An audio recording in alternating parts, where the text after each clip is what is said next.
Have you ever been in a situation where you spoke with all the logic in the world, but somehow people still dismissed you? I used to believe that to be respected, you had to fight for every word, to defend your point like a soldier on a battlefield. But one day, in the middle of a heated meeting, I realized something that changed the way I communicate forever. I raised my voice. People went silent, but not because they respected me. They were simply waiting for me to stop. That day I learned that real power doesn't come from shouting. It comes from presence, from calmness, from words so deliberate that they can't be ignored. The truth is, you don't need to raise your voice to command respect. You need to raise your clarity. And once you learn how to do that, people start treating you differently. At work, at home, and even in the smallest interactions. So today, I'm going to share 5 phrases that, when said at the right moment, make people listen. Phrases that express calm strength, the kind of strength that can silence a room without saying much at all. Stay until the end, because phrase number 3 changed the way I deal with conflict forever. Epictetus once said, "It's not what happens to you, but how you respond to it that matters." The Stoics understood that self-control was the highest form of power. They believed that when you control your words, you control the entire situation. And that's exactly what we're going to learn to do. Throughout my life, I've failed many times at this. I've lost my temper, spoken too soon, and regretted my words. But over time, I began to see a pattern. Every time I spoke from emotion, I lost respect. Every time I spoke from reason, I gained it. The difference between those 2 moments was just a few seconds, the pause before I spoke. And in that pause lies the essence of Stoic wisdom. Let's begin with the first phrase. Phrase 1. I understand your point, but I disagree. I remember the first time I used this phrase. I was working with someone who loved to dominate every discussion. In the past, I would have argued, defended myself, and left the conversation exhausted. But that day, something in me shifted. I listened quietly, took a breath, and said, "I understand your point, but I disagree." The room went quiet, not because I'd proven anything, but because I'd shown control. This phrase tells the other person, I'm listening, I'm calm, but I won't be moved by pressure. In Stoic philosophy, this is known as separating judgment from emotion. You don't react, you respond. You don't try to win, you stand your ground. You don't need to justify yourself endlessly. By simply acknowledging the other person's point, you remove their need to keep convincing you, and by calmly stating your disagreement, you affirm your independence. It's a phrase that sounds gentle but feels unshakable. The first time you use it, you'll sense a shift. People will pause and start weighing their words around you. Phrase 2. I don't find that appropriate. This one came to me after a personal failure. I once stayed silent when someone made an offensive comment toward a colleague. I didn't want to cause trouble, but silence, I realized, often sounds like agreement. Later, when I reflected on it, I felt ashamed, not of what they said, but of what I didn't say. From that day on, I made a promise to myself. I would always protect my dignity and the dignity of others, but with serenity. So, the next time I found myself in a similar situation, I calmly said, I don't find that appropriate. Nothing more, no lecture, no anger, just calm conviction. And that was enough. The person immediately stepped back.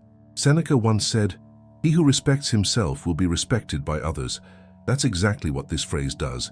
It draws an invisible line. You don't need to explain why you're uncomfortable. You simply state your standard.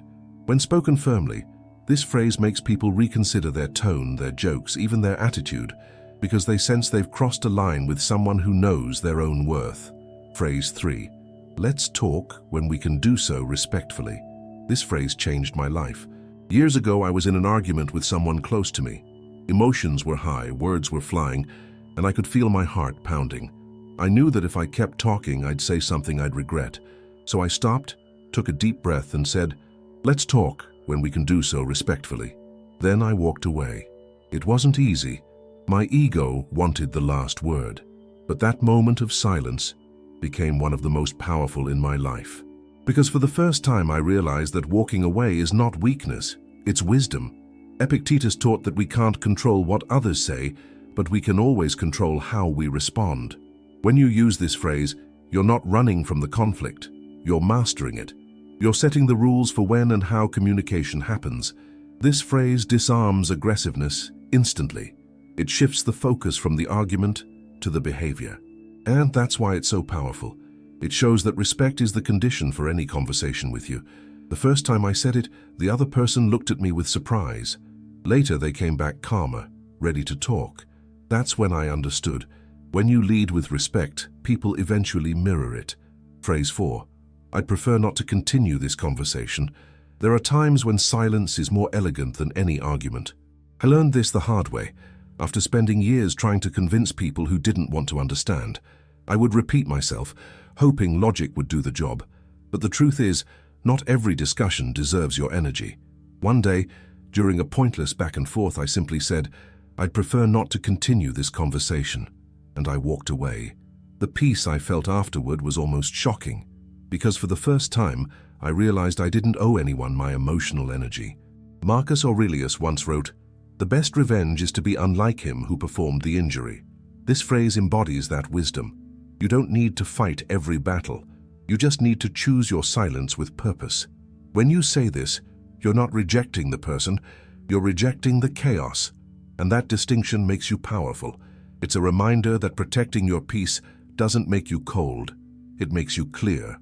The moment you master this phrase, people start treating your time and presence with new respect because they sense that your attention is something they have to earn. Phrase 5. That's your opinion, and I respect it, but I don't share it.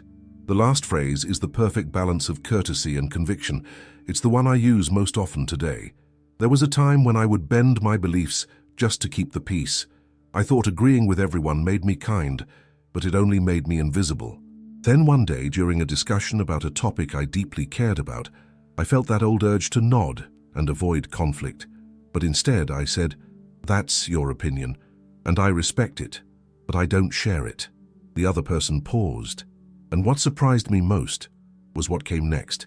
They nodded in respect, because people can sense when your calm comes from confidence. Seneca said that to live according to reason is to live in freedom. This phrase is freedom in words. It allows you to remain polite while keeping your integrity intact. You acknowledge the other's view. That's empathy. But you affirm your own truth. That's strength. And that balance is what earns you genuine respect. When you use this phrase, you no longer fear disagreement. You see it for what it really is, a sign that you think independently. Now you know the 5 phrases that command respect without shouting. I understand your point, but I disagree. I don't find that appropriate. Let's talk when we can do so respectfully. I'd prefer not to continue this conversation. That's your opinion and I respect it, but I don't share it. Each of these sentences is a reflection of something deeper. Self-mastery. They don't just change how people see you, they change how you see yourself. Because when you learn to speak calmly under pressure, you prove to yourself that you are no longer ruled by impulse, but by wisdom. In a world that rewards noise, being calm is revolutionary. True respect is not demanded, it's inspired. And it starts with how you speak, with how you choose your words, tone, and silence. The next time someone tries to provoke you, remember this: a storm can't touch the mountain. You don't need to shout to be strong. You just need to stand firm, steady, and clear. At Stoic Spring, I teach you how to speak, think, and act with the wisdom of the great philosophers, so you can live with more respect, more peace, and unshakable inner strength. Subscribe now and start your journey toward calm authority. And tell me in the comments, which of these 5 phrases are you going to use first? I'll be reading every answer.